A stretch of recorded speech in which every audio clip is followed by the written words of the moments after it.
El Camino, a Breaking Bad story. This is the movie sequel to the Breaking Bad TV series, which ended in 2013. This movie focuses on Jesse after he escapes the neo-Nazis' compound and how he managed to escape the authorities, who are looking for pretty much the last link that's left to Walter White or Heisenberg's takeover of the meth industry. Of course, when Breaking Bad was released on Netflix, I got really into the series. I got into the story, the different seasons, and what the story arcs for each character was. It was a series that didn't require me to watch it multiple times or really explore the lore after the fact to kind of figure out the nooks and crannies of the series. That's how invested I was in this show. Normally, I don't get too into TV shows. It can be a little tough for me. I find that the shows maybe drag on too long, or maybe they're one too many seasons. With Breaking Bad, I felt that they ended it at the right time. They did everything perfect. It was a perfect TV series, as close as I think you can get. And then I heard they were going to be doing a movie sequel. The idea of doing a movie wasn't inherently a bad one, because I would love to see the characters again, but I didn't really know where else they could take the story. They had already been doing Better Call Saul, which is more of a prequel than it is a sequel to the TV series, even though it has some sequel elements to it. The only thing I guess they could do with the movie then is to follow Jesse. Jesse was my favorite character in Breaking Bad, so of course that'd be the character I'd want to see more of anyway. I love Walter White as a character, but he's not meant to be likable. And the show focuses on Walter White, so I thought it would be kind of nice if we got something that maybe focused more on Jesse. But given the way Breaking Bad ended, I didn't really think there'd be much they could do with Jesse anyways. Well, there was a couple things they needed to wrap up at least, because we don't really know what happened to Jesse after he drove away at the series finale. We just hoped for the best. But if you wanted basically a couple more scenes, an extra episode, a really well thought out epilogue, then this movie's for you. El Camino does basically everything a Breaking Bad fan would want. They pick up right where the last episode ended. It follows Jesse throughout, and we go on a 2-hour journey to basically figure out a way out of this mess. How is he going to escape the law and finally have a chance to start over? Because if any character has had his redemption period already, it's Jesse. He deserves another life. I kind of thought there'd be two different routes that this movie was going to take. I figured they would either do the fan favorite theory that he was going to go get his previous girlfriend who was killed, her son Brock. Of course, there are some, asterisks to that, because I think that was a good fan theory, but, logically it doesn't really make a lot of sense. Which is, then we have the second version of what could have happened, which is the most logical thing. What are the most plausible things that could have happened to Jesse after he escaped? Maybe get caught by the police, someone turns him in, or he finds a reasonable way out. Well, if you watch previous episodes of the series, you know that there are certain ways to escape from everything, from the law, from the government, and everything. The show was cinematic, but it was also set in realism. It never really romanticized itself too much. And I'm glad that this movie does the same. Even though Jesse was a character that we had a lot more optimism with, he was a more positive character. He was someone who was meant to be the light at the end of the tunnel. But it is a fight to get to the end of that tunnel. It's not like everything works out perfectly and that everything's just kind of, we got to go talk to this character, talk to that character, wrap things up, and just a bunch of cameos. There are a bunch of cameos. There's a bunch of flashbacks. I like the flashbacks, and I like the cameos. Are they necessary all the time? Probably not. One of the cameos and flashbacks I think is very necessary just to kind of reestablish the character of Jesse, which may not seem so necessary to Breaking Bad fans, but for someone who may just come across this movie, it's very important. And also I think it's a good chance to just kind of give some extra details to Jesse and his life with the neo-Nazis. At the same time, there are some cameos, bigger cameos I would say, that are great, but when you think of the scene itself, It's trying to say a lot, but it also doesn't really bring anything to the story that we didn't know already. And while the movie has stuff like that, we also get introduced to new characters. Other characters from the series do things that are very necessary for the plot.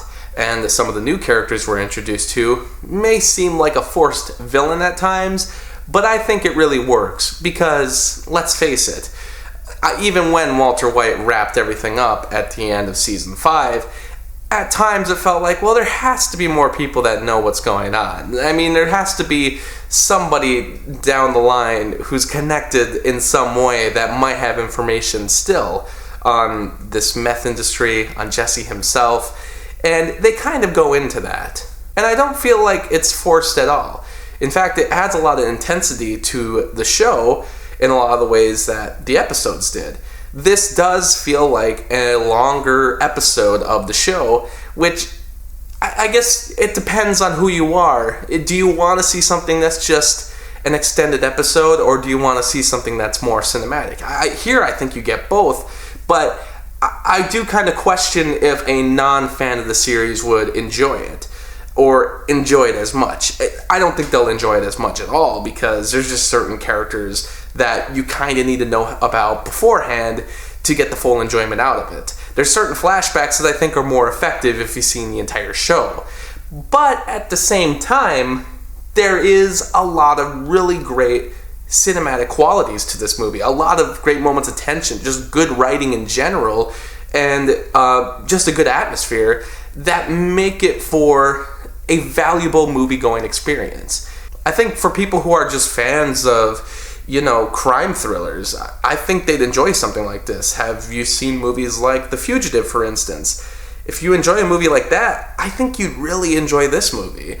It has a lot of the same kind of qualities to it. I guess a better example would be The Simpsons movie.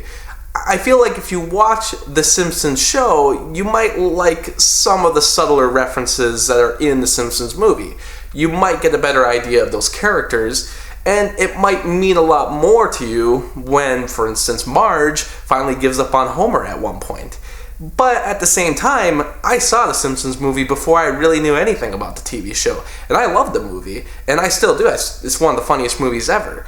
And I know a lot of people who enjoy it the same way and haven't seen much of the show, maybe just know bits and pieces of it. With El Camino, I think you need to know a little bit more about Breaking Bad rather than just the bits and pieces to get the full immersion of it all, but it's still a solid quality flick. Vince Gilligan, this is his first movie, which I know he's done TV, but so much of Breaking Bad was always like a movie to begin with. I mean, it was one of the first TV shows that really took that big cinematic step. And here, it's obvious that that could be well interpreted into a film. The only difference is, when it comes to TV show writing and to movie writing, the pacing can be a little bit different.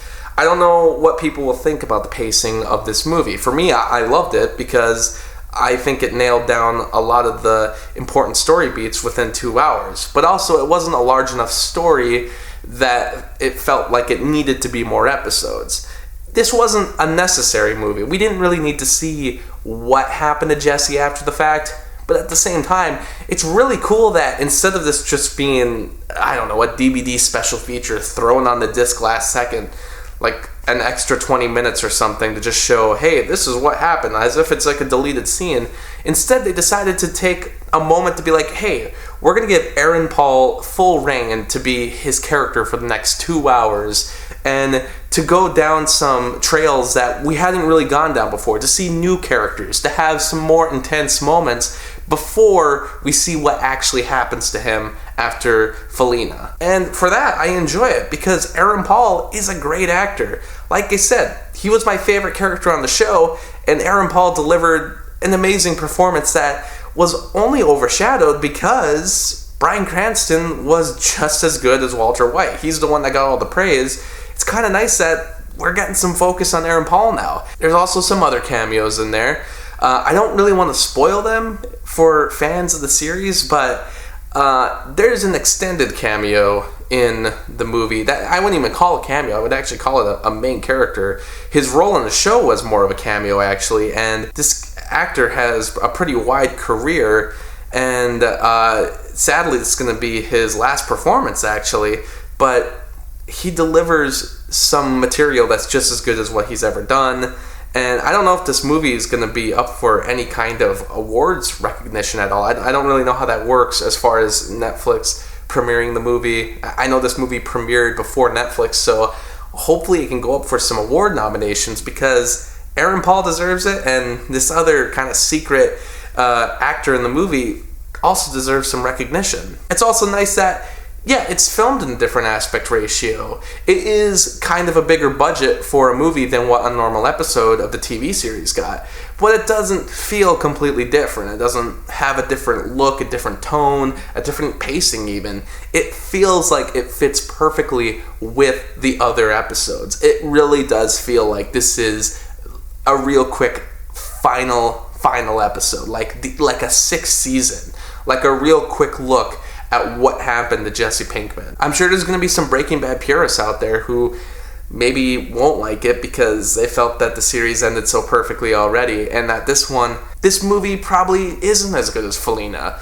I consider Felina to be the greatest ending to any TV show ever. They just did it completely different than any other TV show had done, and I don't see it ever really being topped.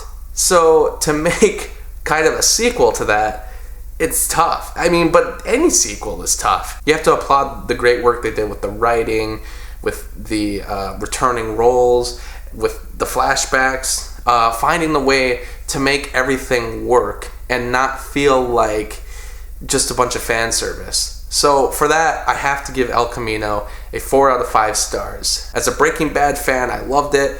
I'd love to hear the response from people who aren't necessarily fans. Maybe I'll bring them to the series.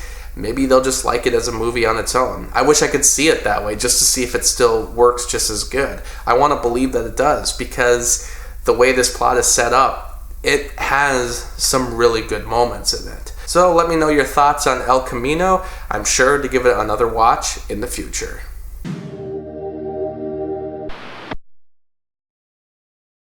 Thanks to all my Patreon supporters. For only $7, you can get your own monthly movie review. Ask me to review anything I haven't already. There's also other perks like blogs, exclusive videos, and early access. You can also follow me on Facebook, Twitter, and Instagram. And thanks so much for watching this video.